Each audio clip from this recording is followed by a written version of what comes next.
هاي جايز، كيفكم؟ فيديو اليوم هيكون مختلف شوية. النهاردة احنا قاعدين مع بعض كصحاب ندردش عن ازاي تكوني نسخة احسن من نفسنا في الاجازة، من غير ضغط ولا توتر ومن غير ما نحس اننا لازم نبقى بيرفكت. عارفين الاجازة دي نعمة، بس في نفس الوقت ممكن تضيع من غير ما نحس. نصحى نمسك الموبايل ننام والايام تعدي، وبعدين نرجع المدرسة ونقول هو انا عملت ايه في الاجازة؟ فانا النهاردة مش حابة اقولك اصحي الساعة 5 الفجر ولا تمرني ساعتين واعملي مليون حاجة، لا، انا مش جاية اقول كده خالص. انا جاية اقولك خلينا ازاي نكون احسن نسخة من نفسنا بهدوء. بس قبل ما ابدا الفيديو ما تنسوش تعملي لايك كومنت شير سبسكرايب وبس. يلا نبدا الفيديو. قبل ما نبدا الفيديو لو انت مش عارفاني، انا رانيا، بعمل روتينات ونصايح ومذاكره وفيديوهات ستادي وزمي وتحفيز وكده. فلو انت مش عامله لي سبسكرايب اعملي لي سبسكرايب، وانا في اولى ثانوي. ويلا نبدا الفيديو. الجزء الاول، ايه معنى نسخه افضل مني؟ بصي، نسخة افضل منك مش معناها انك تبقي زي فلانة ولا تبقي بيرفكت ولا تغيري شكلك. نسخة افضل من نفسك هي تكون نفسيتك اهدى، وتكون ثقتك اعلى من الاول، فاهمين؟ ويكون حبك لنفسك اكتر، واهتماماتك بنفسك تزيد، يعني تبدأي بقى تهتمي بنفسك. دي النسخة الافضل. اوكي، وبرضو انك تتقبلي نفسك، يعني ابقى مرتاحة مع نفسي، مش بجلد نفسي، مش بقارن نفسي بحد. وعارفين بجد بجد اكتر حاجة متعبة وبتخلينا نتعب هي المقارنات. جماعة ما تقارنوش نفسكم بحد، بليز بليز ما تقارنوش نفسكم بحد. جماعة احنا بنشوف البنات على السوشيال ميديا حياتها مثالية، جسمها مثالي، شقتها مثالية، روتينها مثالي، واحنا قاعدين بالبيجامه وشعرنا منكوش، صح؟ بس الحقيقه مش كده. الحقيقه ان السوشيال ميديا مش الواقع، والحياه مش لازم تبقى مثاليه عشان تبقى جميله يعني. فبجد يعني الجمله دي مهمه جدا. الحياه مش لازم تبقى مثاليه عشان تبقى جميله. الجزء التاني بقى، عادات بسيطه تخليكي نسخه احسن. اوكي، خلينا نتكلم عن عادات سهله مش مرهقه وتنفع لاي بنت. اوكي، اول حاجه روتين صباح هادي.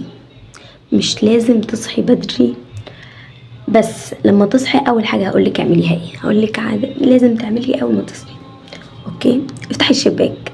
بجد دي بتفرق جدا، تحسي بنشاط كده. يعني انا نفسي بعمل كده، وفي الفيديوهات بقولها لكم دايما ان انا اول ما اصحى يا ريت ابدا افتح الشباك، عشان لو ما بلقى نفسي انا قافلاه بحس ان انا ايه ده لسه، فاهمين يعني ايه؟ عايزه انام، فاهمين؟ فخلاص، فدي علامه اني خلاص الصبح جه، فبفتح الشباك. خدي نفس، تأمل وكده. وفي فيديو يعني عادات في الأجازة ازاي تكتوا على ملل الأجازة، قاللكوا على التأمل والتنفس، دي حلوين قوي. اوكي، بصوا تالت حاجة وبجد أنا بقولها ليكم وليا، ما تمسكيش الموبايل. أول وأهم حاجة، وبقولها لنفسي دايما دايما دايما دايما، اول ما تصحي من النوم ما تمسكيش الموبايل، ما تمسكيش الموبايل، ما تمسكيش الموبايل. شوف انا قلتها كم مره. رقم 4، اغسلي وشك. ويا ريت يا ريت يا ريت لو عندك سكين كير بتعمليه اول ما بتصحي من النوم. واهم حاجه اول ما تصحي من النوم لازم تعملي سكين كير روتين بتاعك. 5، اعملي مشروب بتحبيه، حتى لو قعدتي ساكته 5 دقايق ده بيفرق في نفسيتك جدا. تاني عاده، كلامك مع نفسك. جربي تسمعي نفسك. انت بتتكلمي نفسك ازاي؟ انت بتتكلمي مع نفسك ازاي؟ هل بتقولي انا فاشله، انا وحشه، انا مش كفايه، ولا انا بحاول، انا كويسه، انا كفايه؟ الكلام اللي بنقوله لنفسنا بيشكل ثقتنا وبيشكل حياتنا. خليكي احن على نفسك، انت مش ضد نفسك، انت صاحبتها، صاحبه نفسك، فاهمين؟ تالت نصيحه وهي اهتمي بنفسك، ومش عشان الناس.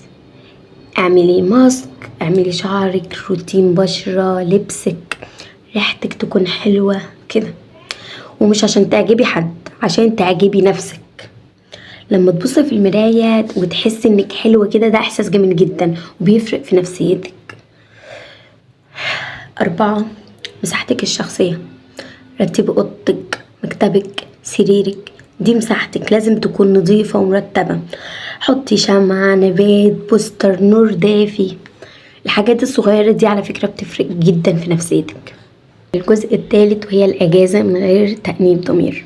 في بنات كتير بتحس بالذنب لو هي قعدت من غير مذاكرة، أو هي نامت كتير، أو ما عملتش حاجة مفيدة. بس الأجازة معمولة للراحة مش للعقاب، فما تحسوش بالذنب قوي. والراحة مش كسل، هي الراحة شحن. انتوا فاهمين؟ خدي وقتك، بس في نفس الوقت اعملي حاجات بسيطة لنفسك زي قراءة، كتابة، تعلم حاجة جديدة، ترتيب هادي، قاعدة مع نفسك، عشان التوازن هو الحل. الجزء الرابع بقى وهي ثقة البنات.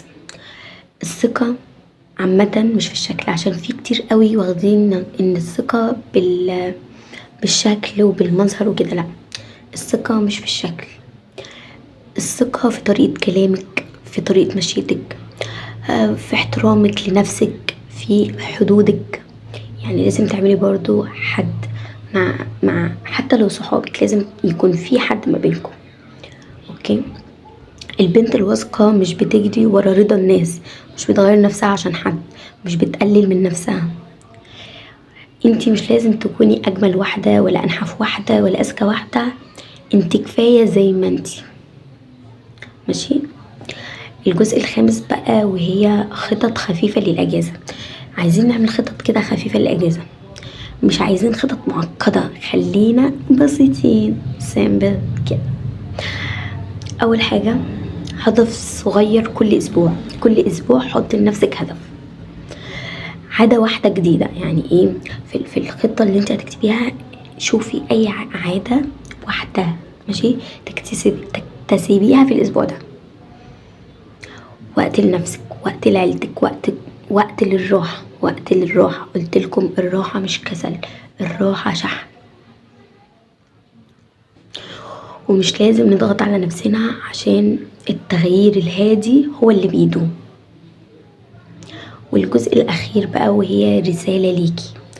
عايزاكي دلوقتي وانتي بتسمعي الفيديو تحطي ايدك على قلبك وتقولي أنا بحاول، أنا كفاية، أنا قوية، أنا استاهل الخير. انتي بنت جميلة، مش بس في شكلك، في قلبك وفي روحك وفي نيتك. ولو الدنيا كانت تقيلة افتكري انتي مش لوحدك، انتي دايما اقوى مما تخيلي. ولو الفيديو حسسك بالراحة، لو حسيتي ان احنا صحاب، لو حسيتي انك مش لوحدك، ما تنسيش تعملي لايك، كومنت، شير، سبسكرايب، واكتبي لي تعليق لطيف وقولولي حابين اعمل فيديوهات عن ايه تاني. بحبكم، وافتكروا دايما نسخة افضل مننا تبدأ من حبنا لنفسنا. بس باي.